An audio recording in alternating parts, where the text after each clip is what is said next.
আসসালামু আলাইকুম ওয়া রাহমাতুল্লাহি ওয়া বারাকাতুহু। কাছে কিংবা দূরে, দেশে বা প্রবাসে যারা এই মুহূর্তে আমাদের ভিডিওটি দেখতেছেন, সবার প্রতি আন্তরিক মোবারকবাদ ও ভালোবাসা রেখে আজকের আমাদের মাসালাটি শুরু করতে যাচ্ছি। অবশ্যই আপনারা আমাদের ইউটিউব থাম্বনেল দেখে বুঝতে পেরেছেন যে আজকে কোন বিষয় নিয়ে আলোচনা করব।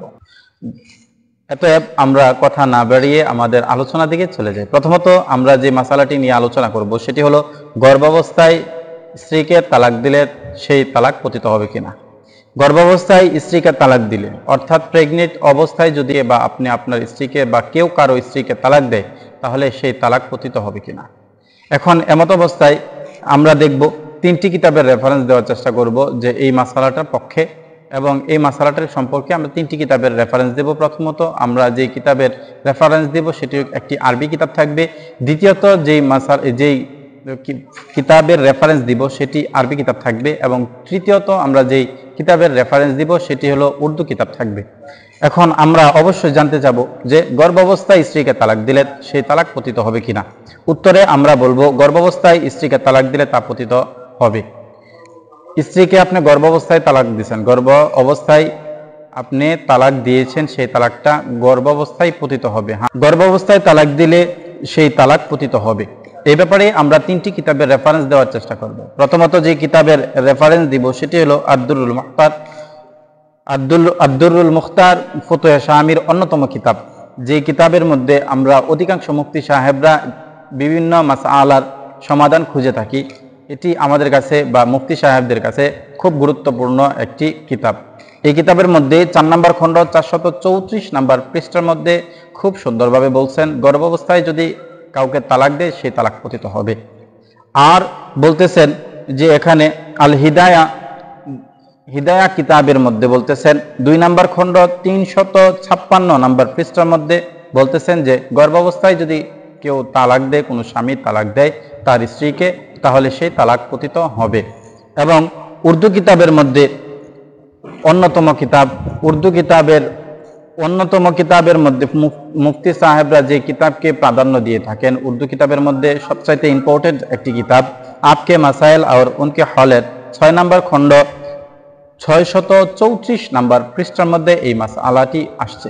অবশ্যই আমরা বুঝতে পেরেছি যে কোনো মহিলাকে, কোনো মা বোনকে যদি তার স্বামী গর্ভাবস্থায় তালাক দেয় তাহলে সেই তালাক পতিত হবে। এখন আমরা তালাক শব্দটি অবশ্যই বুঝেছি যে তালাক পৃথিবীর মধ্যে, দুনিয়ার মধ্যে এমন জিনিস একটি আবিষ্কার হয়েছে যেটি জায়েজ, হালাল এবং সবচাইতে নিকৃষ্ট। তালাক সবচাইতে উত্তম নয়, তালাক সর্বনিকৃষ্ট একটি কাজ। তালাক থেকে বিরত থাকতে হবে আমাদেরকে। এই তালাকের জন্যে, এই তালাক দেওয়ার কারণে অনেক সময় দেখা গেছে যে আমাদের ভিতরে কোলাহল সৃষ্টি হয়। স্বামী স্ত্রীর মধ্যে, স্বামী স্ত্রীকে তালাক দেওয়ার চেষ্টা করে না, কিন্তু স্ত্রী বারে বারে পিড়াপিড়ি করে যে আমাকে তালাক দাও, আমাকে তালাক দাও, এমন করে। আমরা এরকম করব না, তালাক চাবো না, আমরা তালাক তলব করব না। তালাক থেকে অবশ্যই আমরা বিরত থাকব।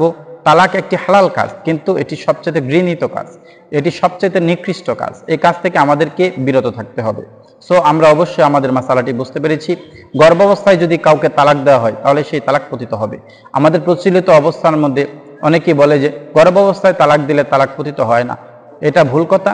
গর্ভাবস্থায় তালাক দিলে তালাক অবশ্যই পতিত হবে। এর জন্য আমরা যে কিতাবের রেফারেন্স দেব সেই কিতাবের মধ্যে হলো আদ-দুররুল মুখতার ফতুয়া শামির অন্যতম কিতাব 4 নম্বর খণ্ড 434 নম্বর পৃষ্ঠার মধ্যে এই মাসআলাটি আসছে।